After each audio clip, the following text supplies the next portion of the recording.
So there is a crazy theory surrounding Powder from the alternate timeline, and while I do not believe it can actually happen, I still give it a chance because it's interesting to talk about. And the idea is that Powder from the alternate timeline would move to the main timeline of Arcane. Let's first talk about the technical possibilities. Can Powder recreate the device? I believe she can. She can definitely do it, but let's consider all aspects. First, they worked on the base device for a prolonged period of time. It's an ample project at the end of the day, so of course they would work more than 1 week on it. Now she has all the research available for herself. She can use that to create, as I said, the base device. And I'm saying the base device because Heimerdinger gives a momentary boost to the device on his own. So she would have to do it on her own and figure out a way to eliminate the disadvantages. I'm calling disadvantages because Heimerdinger has to step out of the bubble to be able to send Echo to the main timeline. And for that, he sacrifices himself. Powder cannot have that. She cannot sacrifice someone just so she could send herself to the main timeline of Arcane. Another technical aspect we have to talk about is the fact that once you move to the other timeline, if your counterpart is not dead, you will spawn in their body, you will possess them. That's what happened to Echo and most likely to Heimerdinger.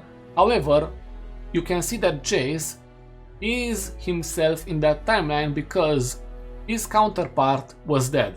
And it's not like she doesn't understand that, especially after seeing Echo leaving the timeline. She also probably understood most of these aspects whenever she worked on the project together with Heimerdinger and Echo because they worked on it for a long time, and I doubt that Heimerdinger and Echo would be able to hide a lot of things from her, especially because she's smart. You can see her researching what they are doing, looking curious at Echo, and slowly understanding that Echo is maybe not from her own timeline, putting things together like puzzle pieces, and seeing that Echo has dreams about future Vi, making dumb mistakes, saying strange stuff, for example giving up on Powder or pretending like it's the first time. All of this together prove the idea that she most likely either knew or at least suspected. But she understands that if she wants to move to the other timeline, she has to figure out a way to separate the bodies, but I doubt that's going to happen. Even though we call her extremely smart, there are limits. That's why if she moves to the other timeline, she will spawn in Jinx's body. Before I get into the arguments, you cannot forget that she has the medallion in the drawer together with the Hextech stones. So that's something she will probably never touch. So what are the arguments? The main one is that she would like to go to the alternate timeline to see Vi. From now on, she will always look at the mural made by Echo and think about that. She would definitely have it as an option because she has the Hextech stones and she's smart enough to do it. Then another argument is to see Echo. She has the medallion given by him. At first I thought she would give it to Echo, but no, it was given to her by Echo. And now that's pretty interesting because on the medallion you can see Echo and Powder. So maybe that's another reason why she would want to travel. Another argument which I have seen, and I think it's a bit weaker, is the fact that she is not happy in the current timeline. And we understand that she mentions that she's happy, she doesn't want to change herself, but she says those words to someone she loves, to Echo, because they are together in that timeline. But at a later point we have Vander mentioning to Echo that he cannot remember the last time Powder was so alive. These are kind of different, right? Powder tells you one thing and her father tells you something else. That's interesting in my opinion. I doubt that's meaningful because at the end of the day there are levels. Maybe she's not at a very high level of happiness, but she can still be happy the same way she mentions to Echo.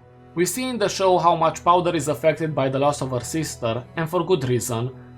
I believe at first she is going to continue living her life, but with enough time passing and continuously looking at the mural made by Echo, and with the thought in her head, she will have a reason to travel to the other timeline. So now we can only theorize on what's going to happen once she arrives in the main timeline of Arcane. She arrives there, she pops in Jinx's body, but at what point in time? We know that Jinx is going to leave Piltover and Zone, and she will go no matter where, it doesn't really matter. The idea is that she will build herself up, she will work on herself and she will probably be in a much better mental state.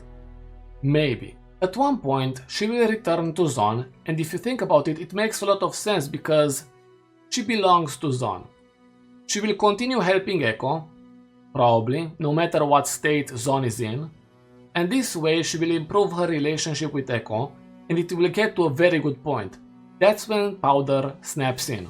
That's when she will want to see Vi. I don't know if Echo is going to have a bad reaction to this or a good one, but maybe there will be a conflict between the two cities, and I'm saying that because I believe the Canberrans will return, not these ones, new Canberrans, and of course the councillors, well, they are not going to agree with Sevika on many things, and maybe she will step down or maybe they will push her out. Something will happen, so the conflict will remain to some degree, and that's why it will make it a bit hard for Powder to meet Vi.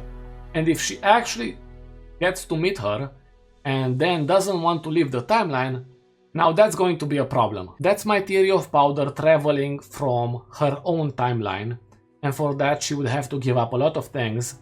She would have to give up Vander, Benzo, her adoptive brothers Milo and Clegger, and she probably doesn't even know that those people are dead. I mean, she maybe hasn't figured that out, but she would also have to give up an almost perfect version of Zon, an amazing relationship between Piltover and Zon, and her own relationship with Echo, because as I mentioned, they are together in that timeline.